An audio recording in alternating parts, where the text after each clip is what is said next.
결국 대한민국은 월드컵 32강 진출에 실패하고 말았습니다. 12개 조 3위 팀들 중에서도 38개 팀 안에 포함되지 못하면서 우리의 여정은 그대로 막을 내렸습니다. 그런데 더 충격적인 건 이번 대회가 그 어느 때보다도 조건이 완벽에 가까웠다는 점입니다. 이번 대표팀은 역대급 황금 세대라는 평가를 받았고 유럽 무대에서 활약하는 선수들도 가장 많은 시기였습니다. 핵심 자원들의 부상 이탈도 거의 없었고 48개국 체제라는 확대된 구조 속에서 우리는 유리한 포트를 배정받았습니다. 조추첨 결과 역시 최상에 가까운 꿀조였습니다. 상대는 멕시코, 체코, 남아공이었고 과거 월드컵들과 비교해도 이보다 더 좋은 조편성은 찾기 힘들 정도였습니다. 체코는 경기 이틀 전 멕시코에 도착해 고지대 적응조차 제대로 하지 못한 상태였고 멕시코는 주장 몬테스를 잃었으며 남아공 역시 핵심 선수 모코에나가 빠진 상황이었습니다. 반면 우리는 한 달 전부터 멕시코 베이스 캠프에 머물며 고지대 적응까지 준비했고 이동거리 역시 개최국 멕시코보다 훨씬 짧았습니다. 심지어 조 2위만 기록했어도 32강에서는 충분히 해볼 만한 캐나다와 맞붙을 수 있는 대진이 기다리고 있었습니다. 지원 체계도 역대 최고 수준이었습니다. 멘탈 코치, 외국인 전술 코치, 전방위 지원 시스템, 그리고 역대급으로 책정된 포상금까지 모든 조건이 갖춰진 상황이었습니다. 하지만 결과적으로 홍명보 감독 체제는 기대와 정반대의 성적표를 남겼습니다. 오히려 이번 조별리그에서 한국은 상대에게 가장 쉬운 1승 대상처럼 평가되는 상황까지 맞이했습니다. 더욱 충격적인 사실은 48개국 체제에서도 32강에 들지 못했다는 점입니다. 이는 만약 기존 32개국 체제였다면 애초에 본선 상위 단계 진입 자체가 불가능했을 수준의 성적이라는 의미로 해석됩니다. 이 탈락으로 인해 FIFA 랭킹 역시 21위에서 31위까지 무려 10계단 하락할 것으로 전망되고 있습니다. 4년 만에 다시 30위권 밖으로 밀려날 가능성도 제기되고 있습니다. 해외 언론들의 반응도 매우 날카롭습니다. ESPN과 더선 모두 이번 스쿼드로 30강 진출조차 실패한 것은 이해하기 어렵다는 평가를 내놓고 있습니다. 2014년의 악몽이 다시 반복됐다는 분석도 이어지고 있으며 홍명보 감독의 책임론이 강하게 제기되고 있습니다. 홍명보 감독 역시 인터뷰에서 결과에 대한 책임을 언급했지만 발언의 흐름을 보면 선수들의 경기력, 환경, 외부 요인에 대한 설명은 많았던 반면 정작 본인의 전술 선택과 판단에 대한 직접적인 책임 언급은 부족하다는 비판이 나오고 있습니다. 그래서 묻게 됩니다. 말하는 책임이란 도대체 무엇을 의미하는 것인지 말입니다. 아시안컵까지 이어지는 단순한 유지인지 아니면 월드컵 실패에 대한 사퇴를 포함하는 것인지조차 불분명합니다. 이번 대회는 손흥민에게 사실상 마지막 전성기 월드컵이었고 이강인 역시 현재 커리어의 정점에 있는 시기였습니다. 다음 월드컵에서는 이들이 30세를 넘기는 상황이 됩니다. 이런 황금 타이밍의 대회를 이렇게 허무하게 보낸 책임이 과연 누구에게 있는지 질문이 제기됩니다. 비판은 점점 거세지고 있습니다. 과거 명예회복을 위해 복귀했다는 명분과 달리 실제로는 2014년의 실패 이미지를 회복하려는 개인적 동기만 있었던 것 아니냐는 의혹까지 나옵니다. 더 근본적인 문제는 지난 몇 년간 한국 축구가 어떤 방향으로 발전했는지조차 불분명하다는 점입니다. 12년이라는 시간이 지났지만 협회와 지도체계는 크게 달라진 것이 없다는 지적이 이어지고 있습니다.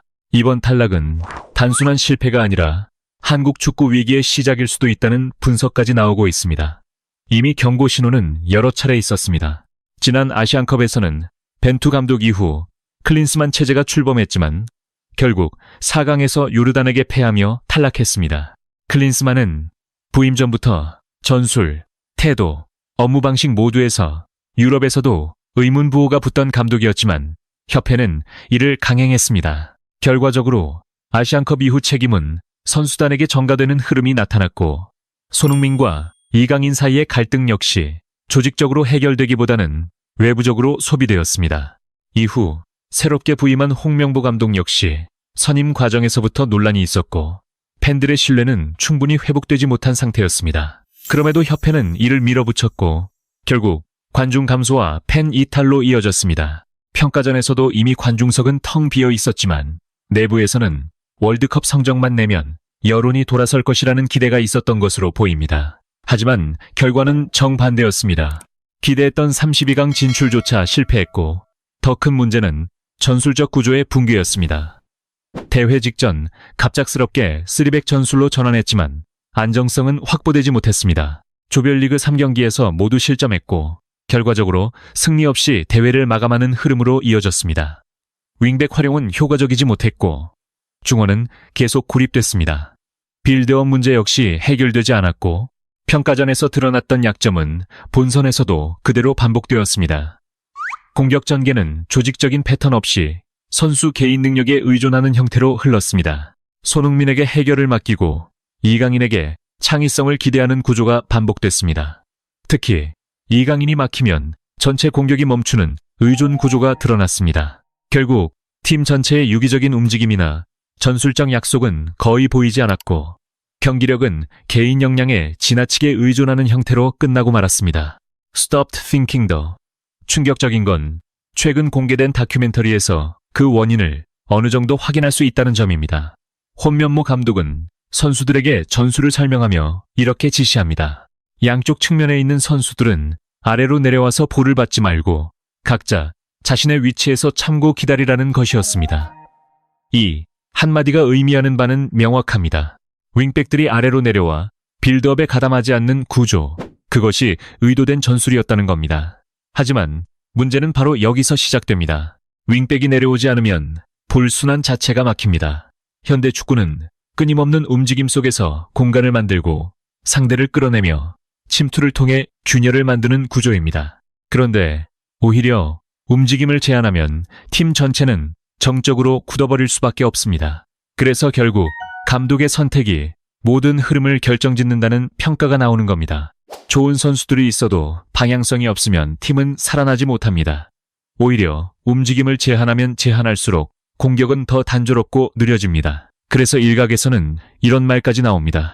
차라리 클린스만 체제처럼 자유롭게 맡겨뒀다면 지금 전력으로도 32강은 갔을 것이라는 조롱 섞인 반응입니다. 선수 기용 역시 이해하기 어려운 장면이 반복됐습니다. 체코전에서는 손흥민 교체 이후 경기 흐름이 바뀌었지만 이후에도 비슷한 시간대에 반복적인 교체 패턴이 이어졌고 결과적으로는 패착으로 이어졌습니다. 남아공전에서는 더 과감한 선택이 나왔습니다. 손흥민과 이재성을 동시에 선발에서 제외하고 황희찬과 오현규를 앞세운 강수였지만 결과는 실패였습니다. 경기 중 장면도 논란이 됐습니다. 이강인 선수가 벤치 쪽에서 지금 재성령을 투입해야 한다. 지금이 아니면 늦는다고 강하게 주장하는 장면이 있었지만 홍명보 감독은 오히려 김민재를 빼고 수비수 박진섭을 투입했습니다. 팀이 뒤지고 있는 상황에서 나온 선택이었습니다. 심지어 김민재는 경기 중 불만을 드러내는 모습까지 보였습니다. 멕시코전과 남아공전을 보면 팀이 하나로 뭉쳐있다는 이른바 홍명보 감독이 강조하던 원팀과는 거리가 멀어 보였습니다. 더 큰 문제는 경기 후 인터뷰였습니다. 패배 원인을 몬테레이의 더위 탓으로 돌리는 발언까지 나왔습니다. 정작 경기력 하락의 핵심 원인에 대해서는 명확한 설명이 부족했습니다. 스스로는 나는 제3자다, 감독이 아니다처럼 들릴 수 있는 태도를 보이면서도 팀이 왜 무너졌는지에 대한 책임 있는 설명은 부족하다는 비판이 이어졌습니다. 결국 팬들은 누구의 말을 신뢰해야 하는 상황인지 혼란에 빠졌습니다. 권한은 모두 가지고 싶지만 책임은 회피하는 모습 아니냐는 비판도 나옵니다. 이 얼마나 모순적인 태도인가라는 지적입니다. 더 아이러니한 점은 혼모 감독의 박사 논문에서는 월드컵에서 가장 중요한 요소로 감독의 책임을 강조했다는 사실입니다. 하지만 실제 대표팀 운영에서는 다른 양상이 나타났습니다. 브라질과의 평가전에서는 김민재의 실수가 언급됐고 멕시코전에서는 김승계의 실수가 부각됐습니다. 책임을 진다고 말하면서도 인터뷰에서는 선수 개인의 실책이 반복적으로 거론되는 구조였습니다. 결국 책임의 무게가 감독이 아니라 선수에게 향한다는 비판이 커졌습니다. 팬들이 분노하는 이유는 단순히 성적 때문만이 아닙니다. 전술적 실패, 선임 과정의 논란, 그리고 책임 회피라는 구조적 문제 때문입니다. 이 모든 과정에 대한 인정이 없다는 점이 더 큰 불신을 만들고 있습니다. 그리고 비교는 자연스럽게 옆 나라로 향합니다. 일본과의 격차는 이제 체감 수준을 넘어섰습니다. 최근 10경기 성적은 2승 3무 5패에 불과하고 최근 3번의 맞대결에서는 0대2, 0대3, 0대3으로 완패했습니다. 이 3경기 동안 단 한 골도 넣지 못했고 7실점을 기록했습니다. 반면 일본은 이미 브라질을 꺾고 올해에는 잉글랜드까지 잡아냈습니다. 이번 월드컵에서도 네덜란드, 스웨덴, 튀니지 같은 강팀이 포함된 조에서 무패로 32강에 진출했습니다. 문제는 성인 대표팀만이 아닙니다. 뿌리가 되어야 할 연령별 대표팀도 흔들리고 있습니다. U23 대표팀은 올림픽 진출에 실패하며 40년 만에 좌절을 겪었습니다. 이후 감독 공백이 1년간 이어지면서 중요한 성장 시기를 그대로 놓쳤습니다. 이민성 감독 체제 이후에도 상황은 나아지지 않았습니다. U23 아시안컵 예선에서는 우즈베키스탄에 패했고 본선에서는 베트남에게 패배하며 4위에 그쳤습니다. 평가전 성적도 좋지 않았습니다. 미국에 1대4로 패했고 중국에도 패했으며 키르기스스탄에게도 0대1로 졌습니다. 그럼에도 불구하고 김지수, 양민혁, 윤도영, 이현주, 이영준 등 기대를 받는 선수들은 계속 등장하고 있습니다. 김은중 감독 시절 U20 월드컵 4강 신화를 이끌었던 세대가 성장하고 있음에도 성과는 오히려 후퇴하고 있습니다. 결국 이번 월드컵 탈락은 갑작스러운 사건이 아니라 누적된 결과입니다. 성인 대표팀은 이미 정체성을 잃어가고 있었고 일본과의 격차는 계속 벌어졌습니다. 연령별 대표팀 역시 같은 문제를 겪고 있었습니다. 이것은 한순간의 실패가 아니라 구조적 붕괴의 결과입니다. 만약 지금 변화하지 않는다면 이번 탈락은 끝이 아니라 더 큰 추락의 시작이 될 수 있습니다. 그리고 월드컵 직전 결국 축구협회장은 사퇴를 발표했습니다. 많은 이들이 변화의 신호로 받아들였습니다. 하지만 그동안 협회는 수많은 논란을 안고 있었습니다. 클린스만 선임, 근무 태만 논란, 승부 조작 관련 사면, 독단적 운영 등 문제가 끊이지 않았습니다. 결정적인 논란은 역시 홍명보 감독 선임 과정이었습니다. 이에 대해 옹호 의견도 있었지만 단순한 논쟁이 아니라 법원에서도 절차적 문제를 지적한 사안으로 알려졌습니다. 2024년 홍명보 감독 선임 이후 논란이 커지자 결국 문화체육관광부가 해당 선임 과정을 감사에 착수하면서 상황은 더욱 확산되었습니다. 여기서 문화체육관광부는 명확한 조사 결과를 발표했습니다. 정문계장의 지시에 따라 권한이 없던 2명의 이사가 감독 선임 과정에 개입했고 그 외에도 무려 27건에 달하는 위법 및 부당한 행정 처리가 확인됐다는 내용이었습니다. 문체부는 이 사안의 심각성을 분명히 했습니다. 정문규 회장을 포함한 축구협회 관계자들에게 자격정지 이상의 중징계를 요구했고 사실상 사퇴 수습이 아닌 책임 조치를 공식적으로 요구한 셈이었습니다. 이후 서울행정법원 역시 문체부의 조치가 적법하다는 판단을 내렸습니다. 즉, 축구협회의 감독 선임 과정에 구조적인 문제가 있었다는 점을 사법부도 인정한 것입니다. 핵심 문제는 권한 구조였습니다. 임생 이사에게 감독 추천 권한 자체가 존재하지 않았다는 점이 드러났습니다. 당시 전력강화위원장이었던 정유성 위원장이 사퇴한 이후 규정상 해당 권한은 특정 개인이 아니라 전력강화위원회 전체에 귀속되는 구조였습니다. 애초에 한 개인에게 위임될 수 없는 권한이라는 의미입니다. 하지만 축구협회는 다른 주장을 내놓았습니다. 정유성 위원장이 협회의 권한을 넘겼고 협회가 다시 임생 이사에게 재위임했다는 설명이었습니다. 그러나 법원은 이를 인정하지 않았습니다. 그러한 위임을 입증할 어떤 증거도 없다는 판단이었습니다. 더 나아가 정유성 위원장 본인 역시 그런 권한 위임을 한 적이 없다고 분명히 밝힌 것으로 알려졌습니다. 결국 권한이 없는 인물이 독자적으로 움직이며 홍명보 감독 선임을 직접 추진했다는 의혹이 제기된 것입니다. 실제로 해당 과정에서 비공식적인 만남까지 있었다는 정황도 언급되었습니다. 이 문제는 단순한 행정 실수가 아니라 구조적 통제, 실패라는 비판으로 이어졌습니다.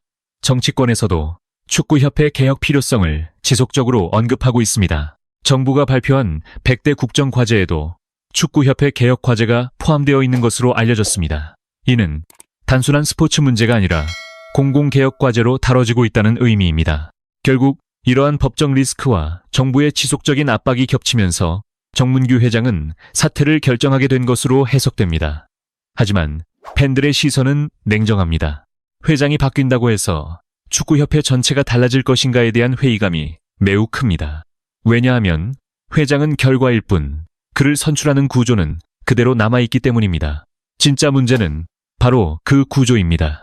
축구협회장은 축구인, 시도협회 관계자, 지도자, 심판 등으로 구성된 선거인단에 의해 결정됩니다. 지난 선거에서도 190명의 선거인단 중 무려 156명이 정몽 회장을 선택했습니다.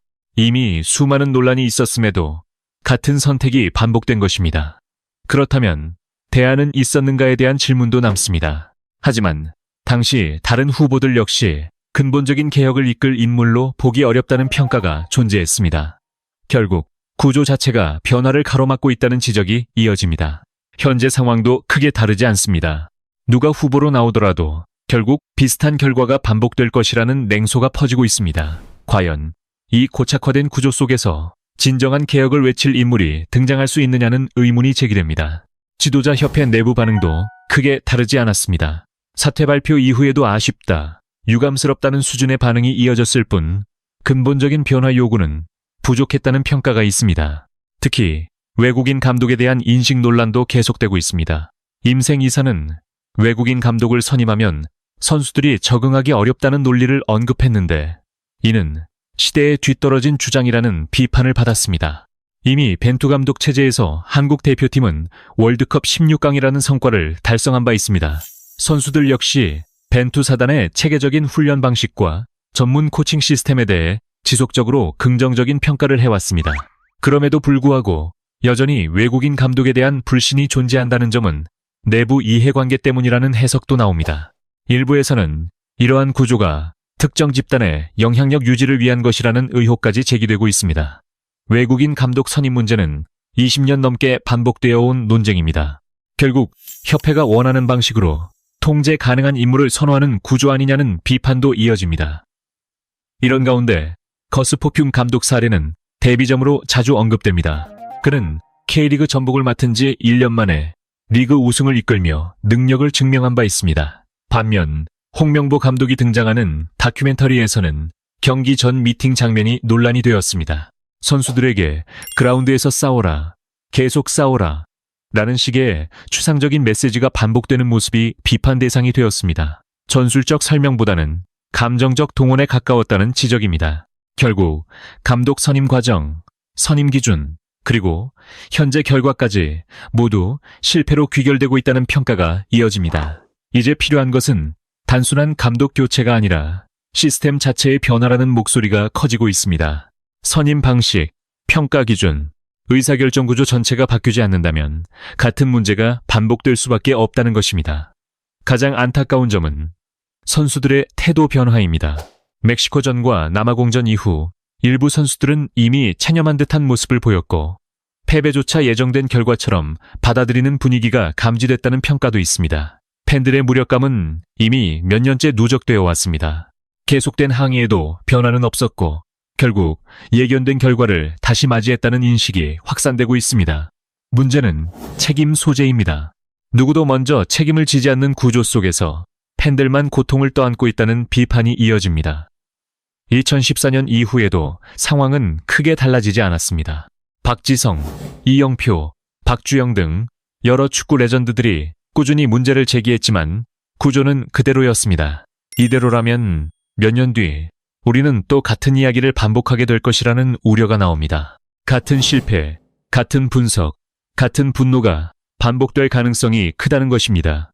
그 사이 팬들은 점점 축구장에서 멀어지고 있습니다. 실제로 관중수 감소는 이미 데이터로도 확인되고 있다는 지적이 있습니다. 결국 핵심은 구조개혁입니다. 단순한 인물 교체가 아니라 시스템 전체를 다시 설계해야 한다는 요구입니다. 이것이 바뀌지 않는다면 대한민국 축구는 같은 실패를 반복할 수밖에 없습니다. 이번 월드컵은 특히 무기력한 결말로 남았습니다.